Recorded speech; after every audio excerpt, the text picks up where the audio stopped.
first off, Mark, I want to say thank you for coming out and watching me do this on-course lesson. Sure. It was great to have you out here. Sam's a great player, so it was fun having you watching me hit those shots that he hit, and also, again, watching me, helping me get better as a profession, right? You've been in it long enough that you know kind of the do's and don'ts and kind of what makes you kind of get that next level of PGA professional, PGA member, especially teaching profession, right? That's my end goal in my career. So I think having you out here and helping me become better, be a better instructor.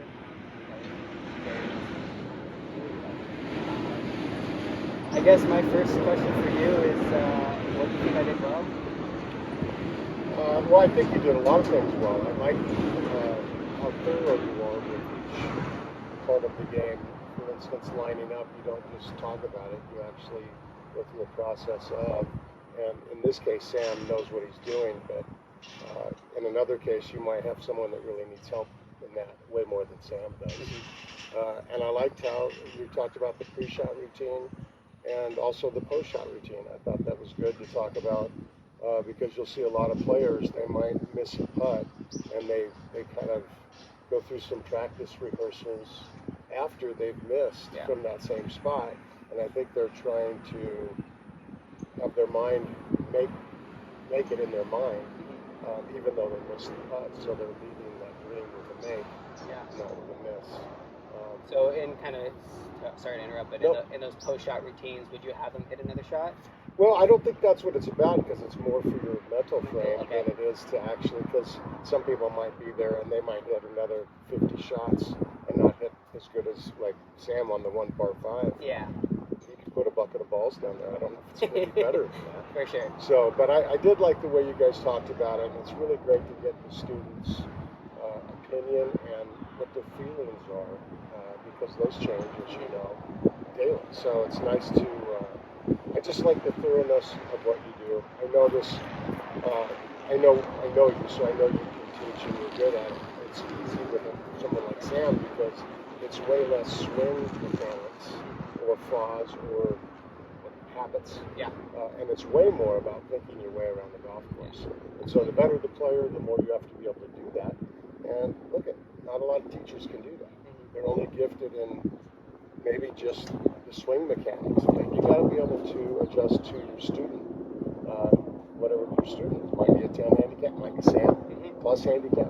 Could be a professional. I may come to you for a lesson. Who knows? All right, no, that's awesome. I think I agree. I think what I did well, in my own opinion, I think I did kind of the thoroughness of it. I think a lot of good players, even myself, get kind of lost in the swings, right? They kind of just do the swings because they know they can, right? I think taking a step back, getting a little bit more methodical about the process during the practice rounds, right? During the competitive round, you want to keep your grade up. I think kind of taking a step back with Sam and kind of going through a process a little bit slower and kind of a little bit more in depth. I think that's something that I did well on.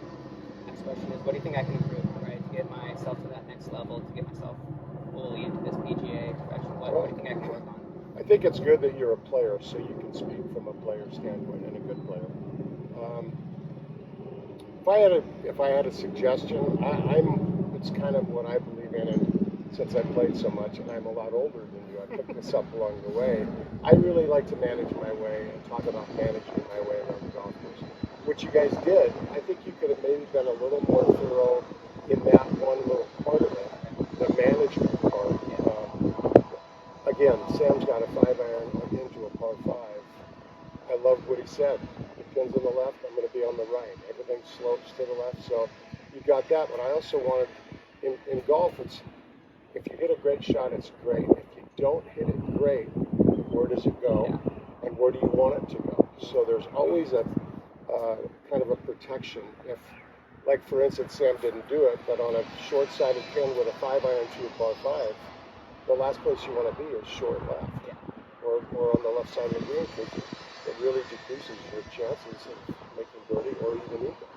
So I think if anything at all, I'd love to see you talk more about the management side to a player of Sam's caliber. Again, if you're giving a lesson to a 20 handicapper, that may not be the topic that day, or it might be just a little bit more not so precise. No, and I think I definitely think that's something that with a better player, I kind of almost assume that he knows how to manage the course because he is a better player. And even being a better player myself, I kind of already know what I'm looking at when I look at the course. So I definitely think understanding that, hey, no matter how good you are, you can always understand the course and understand where the misses may be or where the misses aren't going to help you. So I definitely think going into more lessons, especially on course lessons, is kind of focusing in on the management side of it, course management side, if that's where the player needs it the most, or if it is a 20 handicap, and like, hey, how do I just get the ball in the fairway, right? So I think understanding, again, going back to the beginning of what's their goals, if their goal is kind of course management, that kind of stuff, is really getting in depth on that instead of just kind of assuming he knows where he's aiming and stuff like that. So I think this is all super good stuff for me to use. Again, I'm going to rewatch these videos and listen to myself. And again, I think watching yourself over is good practice to understand what you're doing wrong and what you're doing right. Sure is. We'll get that later. But thanks, Mark. I really appreciate it. Okay, Gary.